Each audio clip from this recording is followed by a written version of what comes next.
जनता इस झांसे में आने वाली नहीं है। नीतीश कुमार की विदाई तय है। नवंबर के बाद यहाँ बिहार में नया मुख्यमंत्री बन रहा है। बिहार में बदलाव होगा, बिहार में जनता का राज होगा, बच्चों के लिए शिक्षा रोजगार होगा। 20 बरस शासन में रहने के बाद बिहार के लोगों की बर्बादी और बदहाली के बाद अब नीतीश कुमार 125 यूनिट बिजली फ्री का अगर लॉलीपॉप दे रहे हैं तो कोई इसको मानने वाला नहीं है। बिजली के विषय में जो समाज के लिए सबसे बड़ा इशू है वो है स्मार्ट प्रीपेड मीटर का, जिसकी वजह से हजारों परिवार अंधेरे में जी रहे हैं और प्रीपेड होने के वजह से लोगों का बिजली एक दिन भी अगर पैसा नहीं दिया तो कट गया। दूसरी जो समस्या है कि बिजली का बिल गलत आ रहा है।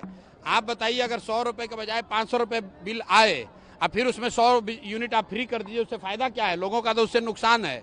जनता इस झांसे में आने वाली नहीं है। नीतीश कुमार की विदाई तय है। नवंबर के बाद यहाँ बिहार में नया मुख्यमंत्री बन रहा है।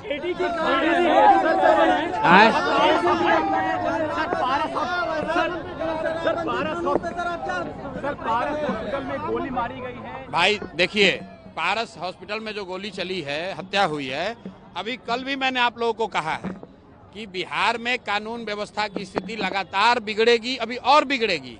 इसलिए बिगड़ेगी कि पूरा पुलिस प्रशासन तो शराब से पैसा कमाने में, बालू माफियाओं के साथ साठगांठ करके पैसा कमाने में, घूस लेने में लगा हुआ है। जितने मंत्री हैं, जितने सरकार के लोग हैं, वो ट्रांसफर पोस्टिंग में करोड़ों रुपए का उगाही कर रहे हैं। तो आप जब पुलिस वाले शराब और बालू से पैसा कमाने में लगे हैं तो वो कानून व्यवस्था का काम कब करेंगे? तो ये स्थिति न सिर्फ अभी बिगड़ी है, आगे भी बिगड़ने वाली है। सरकार का इकबाल खत्म हो गया है। नीतीश कुमार मुख्यमंत्री के तौर पर काम नहीं कर रहे हैं। उनकी शारीरिक मानसिक स्थिति ऐसी नहीं है। ये बात पिछले कई महीनों से मैं कह रहा हूँ। परिवार का मुखिया, सरकार का मुखिया ही जब अचेतन अवस्था में रहेगा तो निश्चित तौर पर यह स्थिति होगी। ये स्थिति और भयावह होने वाली है। किसान अभी इस समय जो होते हैं वो फ्री होते हैं, इसलिए अपराध बढ़ रहा है। अब एडीजे लॉ एंड ऑर्डर को अगर ऐसा लग रहा है कि किसान जो है वो फ्री है इसलिए अपराध कर रहा है, तो ये उस अफसर की मानसिकता को दिखाता है, सरकार की मानसिकता को दिखाता है और ये बताता है कि बिहार में स्थिति दिनों दिन क्यों खराब हो रही है। जिम्मेवारी लेने के बजाय, अफसरों पर कार्रवाई होने के बजाय अफसर समाज पर, किसानों पर, मजदूरों पर इसका दोषारोपण कर रहे हैं।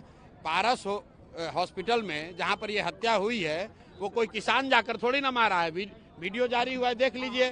बाजाप्ता लोग 5 गन लेकर जा रहे हैं और जींस पैंट से और शर्ट से निकाल कर मार रहे हैं और एडीजी लॉ एंड ऑर्डर को किसान खेत में रोपनी करने वाला दिख रहा है तो उनको आंख की जांच कराने की जरूरत है। खान सर ने कहा है कि शराबबंदी की बात करने वाले लोग बेशर्म हैं। अब ये खान साहब का अपना ओपिनियन हो सकता है। प्राइम मिनिस्टर मोतिहारी आ रहे हैं, क्या कुछ कहेंगे आप? क्या डिमांड है? भाई, प्राइम मिनिस्टर साहब मोदी जी चौथी बार आ रहे हैं। हर बार पिछले 3-4 महीने से मैं यही कह रहा हूं कि मोदी जी को बिहार में ये बताना चाहिए कि हम लोग की शिक्षा व्यवस्था कब सुधरेगी। मोदी जी को ये बताना चाहिए कि बिहार से पलायन कब रुकेगा।